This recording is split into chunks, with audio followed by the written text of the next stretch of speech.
So hi everyone, welcome back to another video. और आज की वीडियो का टॉपिक होने वाला है कनाडा वीज़ा हम खुद से कैसे अप्लाई कर सकते हैं। अब कनाडा वीज़ा अप्लाई अगर आप कर रहे हैं, वो पेरेंट्स का हो सकता है, वो आपके किसी फैमिली मेम्बर का हो सकता है, आपके किसी फ्रेंड का हो सकता है। और उसके अंदर रीजंस होते हैं, जैसे कॉन्वोकेशन हो गया, किसी का बर्थडे हो गया, किसी की मैरिज एनिवर्सरी, कोई मेडिकल रीज़न।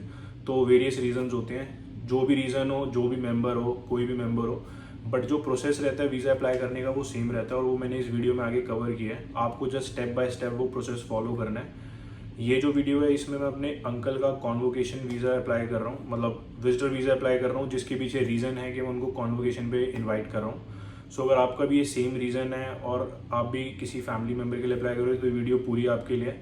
बट अगर कोई और रीज़न है तो वो आप फॉर श्योर रीज़न चेंज कर सकते हो, बट जो स्टेप्स हैं हमारे वीज़ा अप्लाई करने के वो सेम रहने वाले हैं। So just make sure you watch this video till last. तो सबसे पहले हमें जाना है गूगल क्रोम पे और वहाँ पे जाके हम खोलेंगे न्यू IRCC पोर्टल। जैसे ही न्यू IRCC पोर्टल खुलेगा, यहाँ पे देख रहे हैं मेरा अकाउंट ऑलरेडी बना हुआ है, बट आपको शायद साइन अप करना पड़े। तो साइन अप पे क्लिक करके यहाँ पे आपको सारी इन्फॉर्मेशन भरनी है, इनवाइट कोड, देन आपको भरना है अपना ईमेल एड्रेस। उसके बाद आपको करना है अपना password select, confirm password, your last name, given name, अपना phone number, and you will be able to sign up. But problem आती है कि इनवाइट कोड कहाँ से मिलेगा। तो उसके लिए मैंने वीडियो में यहाँ पे एक लिंक डाल दूँगा डिस्क्रिप्शन में। लिंक पे जाकर जैसे ही आप क्लिक करेंगे, आपको जस्ट अपना ईमेल एड्रेस फिलअप करना है, कंफर्म करना है, और आपको इनविटेशन कोड आ जाएगा अपनी ईमेल एड्रेस पर। वो जो इनविटेशन कोड आएगा वो आपको यहाँ पर डालना है और बाकी सारी इन्फॉर्मेशन उसके बाद फिल आउट करनी है। जैसे फिल आउट करेंगे you will be able to sign up. So उसके बाद हमें करना है यहाँ पे लॉगिन, और लॉगिन करने के बाद हमें यहाँ पे टर्म कंडीशन पढ़ के आई एक्सेप्ट पे क्लिक करके then you have to click on apply to visit study and come to Canada as a temporary resident। उसके बाद यहाँ पर हमें आएगा हमारी एलिजिबिलिटी चेक करने के लिए बोलेगा, देन आपको कौन सी आइटम्स रेडी रखनी है, और उसके बाद कुछ स्टेप्स हमें कंप्लीट करने हैं एप्लीकेशन के लिए, जो सारे यहाँ लिखे हुए हैं। I acknowledge, then click on start an application.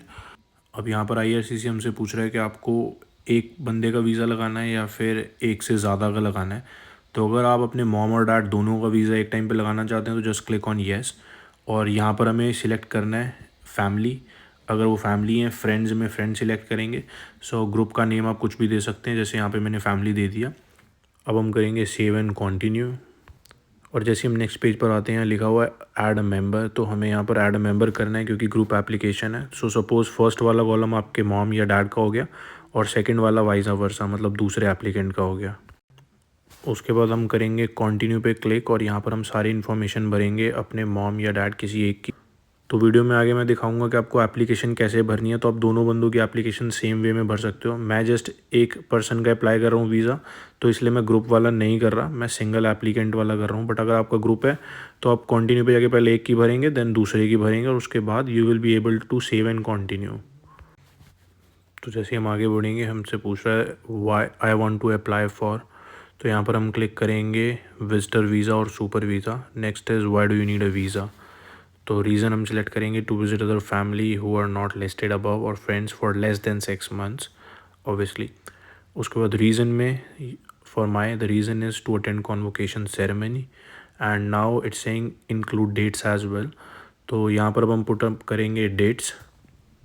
उसके बाद यहाँ पर हम मैनुअली डेट्स फिर से एंटर करेंगे कि हम कब कनाडा एंटर कर रहे हैं और कब हमें कनाडा लीव करना है। तो मैंने रेफरेंस के लिए यहाँ पर बस 2 महीने की ली है।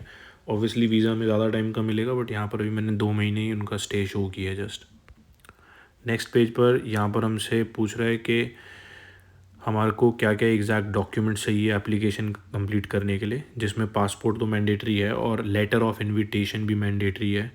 लेटर ऑफ इन्विटेशन मतलब कॉन्वोकेशन लेटर, या फिर अगर कोई और रीज़न है तो उसके लिए कोई और लेटर ऑफ इन्विटेशन चलेगा। उसके बाद information you need to enter में सारी हमारी पर्सनल, मेडिकल, एजुकेशनल हिस्ट्री आएगी information. Then clicking on next, are you applying on behalf of someone. तो येस, मैं अपने अंकल के बिहाफ पे अप्लाई कर रहा हूँ visa, so I will be clicking on yes. उसके बाद who are you in relation, a family member. Then यहाँ पर लिखा हुआ है कि इन्फॉर्मेशन अबाउट द रिप्रेजेंटेटिव। तो यहाँ पर रिप्रेजेंटेटिव मैं हूँ, तो ऑब्वियसली मैं अपना नाम यहाँ पे फिल आउट करूँगा। देन उसके बाद नीचे रिप्रेजेंटेटिव का फ़ोन नंबर, बाद यहाँ पर आपको फिल आउट करना है जो भी एड्रेस है रिप्रेजेंटेटिव का। उसके बाद हम क्लिक करेंगे सेव एंड कंटिन्यू, और यहाँ पर हम डालेंगे travel document information of the applicant, मतलब जिसके लिए आप अप्लाई कर रहे हैं उनकी पासपोर्ट डिटेल्स यहाँ पर आएंगी। तो यहाँ पर जल्दी जल्दी वो इन्फॉर्मेशन भर के सारी एज़ पर पासपोर्ट हम करेंगे सेव एंड कंटिन्यू फिर से। उसके बाद नेक्स्ट पेज पर फिर से हम जब इन्फॉर्मेशन भरेंगे तो यहाँ पर कुछ क्वेश्चन के आंसर हमें देने हैं, जिसके अपर जो 3 है उसमें ऑब्वियसली नो आंसर आएगा, और जो लास्ट वाला are you travelling to Canada by air उसमें हम येस पे क्लिक करेंगे and then again save and continue. Then next page citizen and places where the applicant has lived. यहाँ पर एप्लीकेंट वर्ड आ गया, इसका मतलब फिर से उसकी बात हो रही है जिसके लिए हम वीज़ा अप्लाई कर रहे हैं।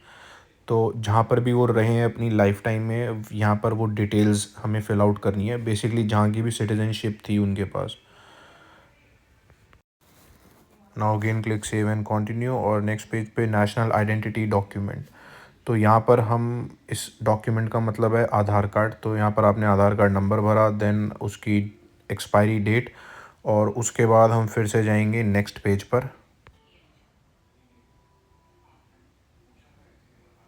उसके बाद नेम्स यूज्ड इन पास, तो for me the answer is no. Click on save and continue. Contact information of the applicant, और यहाँ पर कह रहा है list your current country of और टेरिटरी ऑफ रेजिडेंस, मतलब जहाँ पर भी वो भी रह रहे हैं और जहाँ पर भी वो पिछले 5 सालों में रहे हैं 6 महीने से ज़्यादा, यहाँ पर वो इन्फॉर्मेशन फिल आउट करनी है। So in my case uncle इससे पहले कहीं पर भी नहीं रहे as a citizen, so by birth या फिर पिछले 5 साल के लिए मैंने यहाँ पर सिलेक्ट कर दिया है कि वो इंडियन सिटीज़न ही है। तो अब चलते हैं नेक्स्ट पेज पे। यहाँ पर है बायोमेट्रिक्स और फ़ोटो। तो कनाडा के पास नहीं है अंकल के बायोमेट्रिक फ़ोटो, तो यहाँ पर इसलिए मैंने नो सिलेक्ट किया है। अब करेंगे save continue, then again next page who is inviting you. तो ऑब्वियसली यहाँ पर मेरी डिटेल्स आएंगी because I am inviting uncle on convocation. तो यहाँ पर जो इनवाइटी है उसकी सारी हमें डिटेल्स फिल आउट करनी है। सो नाउ नेक्स्ट पेज में है ट्रैवल हिस्ट्री के बारे में। तो मेरे केस में कोई ट्रैवल हिस्ट्री नहीं है अंकल की जहाँ पर वो रहे हैं, so no. Then again it's continued. Have you ever stayed in Canada? No. देन यहाँ पर सारे क्रिमिनल एंड सिक्योरिटी क्वेश्चंस हैं, इसमें भी सबका आंसर नो आएगा। Again criminal security questions, answer is no. Then medical background, तो हमारा कोई मेडिकल नहीं हुआ इससे पहले और IRCC के through, again no. Then medical से related problems, again the answer is going to be no. Medical background questions फिर से सब में नो सिलेक्ट करने के बाद again save and continue. Then family status में मैरिटल स्टेटस आ गया, yes married. Then name of spouse, और अब यहाँ पर कह रहा है विल योर स्पाउस और common law company you to Canada. So in my case uncle is travelling alone, तो मैं नो पे सिलेक्ट करूँगा। बट अगर आप किसी मॉम डैड का अप्लाई कर रहे हैं और वो साथ आएंगे तो आपको यहाँ पर येस पे क्लिक करना है। For now I am clicking on no and save and continue. Then यहाँ पर आएंगी अंकल की बच्चों की डिटेल्स। तो अब नेक्स्ट पेज पे हमें फिल आउट करनी है अंकल के पेरेंट्स की डिटेल्स। सेव एंड कंटिन्यू, और अब नेक्स्ट पेज पे बहुत ही बेसिक से क्वेश्चंस हैं। लैंग्वेज ऑफ द एप्लीकेंट, तो मदर टंग यहाँ पर मैंने हिंदी सिलेक्ट करी है, आपकी जो भी मदर टंग है एप्लीकेंट की आप वो सिलेक्ट कर सकते हैं। देन IRCC हमें कौन सी लैंग्वेज में कम्युनिकेट करेगा उसके लिए यहाँ पर इंग्लिश सेलेक्ट करिए। देन अगेन बेसिक क्वेश्चंस के आंसर देने के बाद सेव एंड कंटिन्यू। यहाँ पर आ गया email address of the applicant, तो अभी मैंने अंकल का ईमेल एड्रेस नहीं डाला, मैंने अपना डाला है, जिससे अगर कोई भी इंपॉर्टेंट अपडेट हो वो सीधा मेरे ईमेल एड्रेस पर आए, because he is not much active with emails. और अब हम आ गए हैं फाइनल पेज पर, जहाँ पर IRCC हमें कह रहा है कि अपने जो भी आपने आंसर्स भरे हैं वो सारे आप एक बार चेक कर लो। Basically it's summary of your information, और अगर आपको लगता है किसी भी चीज़ में कोई गलती है, कुछ हमें एडिट करना है, किसी भी चीज़ का आंसर, कोई इन्फॉर्मेशन हमें चेंज करनी है, तो वो हम यहाँ पे इस पेज पे कर सकते हैं। पहले हम एक्सपैंड ऑल करके चेक करेंगे कि हमने सब सही फिल करा है। अगर आपने सही फिल करा है तो then click on save and continue, और हम आ जाएंगे नेक्स्ट पेज पे, जहाँ पे हमें अपने डॉक्यूमेंट्स के बारे में IRCC बताएगा कि हमें कौन से सपोर्टिव डॉक्यूमेंट्स देने हैं, जिसमें सबसे पहला है लेटर ऑफ इन्विटेशन, इसमें आएगा मेरा कॉन्वोकेशन लेटर।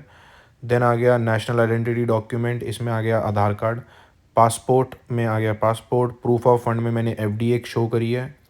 उसके बाद यूज़ ऑफ रिप्रेजेंटेटिव IMM 5746, तो ये फॉर्म रिप्रेजेंटेटिव फॉर्म होता है, या वो गूगल से बहुत इजीली डाउनलोड कर सकते हो। और यहाँ पर आपको बस अपनी इन्फॉर्मेशन भरनी है कि आप किसी के बिहाफ पे अप्लाई कर रहे हो, चाहे वो मॉम डैड के बिहाफ पे कर रहे हो, चाहे आप अंकल के बिहाफ पे, तो ये फॉर्म ईजिली मिल जाएगा गूगल पे। उसके बाद यहाँ पर नीचे 3 ऑप्शन हैं, जिसमें से हमें खाली एडिशनल डॉक्यूमेंट्स वाले सेक्शन में अपने और डॉक्यूमेंट्स ऐड करने हैं। तो इस वाले सेक्शन में एडिशनल डॉक्यूमेंट्स वाले में मेरे डॉक्यूमेंट्स ऐड होंगे, मेरे प्रूफ ऑफ फंड, मेरी बैंक स्टेटमेंट। अभी मैं आगे उसकी भी पीडीएफ दिखाता हूँ कि एग्जैक्टली कैसे दिखती है उसकी पीडीएफ। तो कुछ ऐसी पीडीएफ है जो आपको एडिशनल डॉक्यूमेंट्स वाले सेक्शन में अपलोड करनी है, जिसमें आ जाएगा graduation letter, transcript, proof of fund, pay stub and convocation letter. तो ऐसे कंबाइंड पीडीएफ बना के you can upload it there. ये जो पीडीएफ बनेगी, ये बनेगी जो बंदा अप्लाई कर रहा है किसी के बिहाफ पे। सपोज़ मैं अप्लाई कर रहा हूँ अंकल के बिहाफ पे, तो ये मेरे डॉक्यूमेंट्स की पीडीएफ बनेगी। और अब हम करेंगे फिर से सेव एंड कंटिन्यू, और नेक्स्ट पेज पे हमें कंसेंट देना है that yes CIC can contact us any time. और यहाँ पर हम फिर से फिल आउट करेंगे एप्लीकेंट का लास्ट नेम और फर्स्ट नेम। तो एप्लीकेंट अगेन यहाँ पर अंकल है, I am just a representative, तो यहाँ पर अंकल का लास्ट और फर्स्ट नेम फिल आउट करेंगे हम। सेव एंड कंटिन्यू के बाद हमें नेक्स्ट पेज पर ही बता देगा कि कितनी हमारी फ़ीस है for 1 person. So it's 185 Canadian dollars. Again save and continue, और हमें ये रीडायरेक्ट कर देगा पेमेंट पेज पर। यहाँ पर जैसे ही हम पेमेंट करेंगे, हमारे पास तुरंत ही ईमेल में कंफर्मेशन आ जाएगी। So guys that's all for this video. I hope आपको वीडियो अच्छी लगी हो, आपको सारे स्टेप्स समझ आ गए हो, और बहुत इजी स्टेप्स थे, ज़्यादा कॉम्प्लिकेटेड नहीं है कनाडा का वीज़ा अप्लाई करना। बाकी अगर किसी का कोई भी कंसर्न, आपकी कोई भी क्वेरी है, आप जस्ट कमेंट डाउन कर सकते हो अपनी क्वेरी, अपना concern, and I will be replying to every query, every concern as soon as possible. So thanks for watching this video. अगर ये वीडियो थोड़ी सी भी हेल्पफुल लगी हो आपको, so just make sure to hit the like button and you can also subscribe to my YouTube channel as well. बाकी मिलते हैं अगली किसी वीडियो में। Thanks for watching this video. Bye.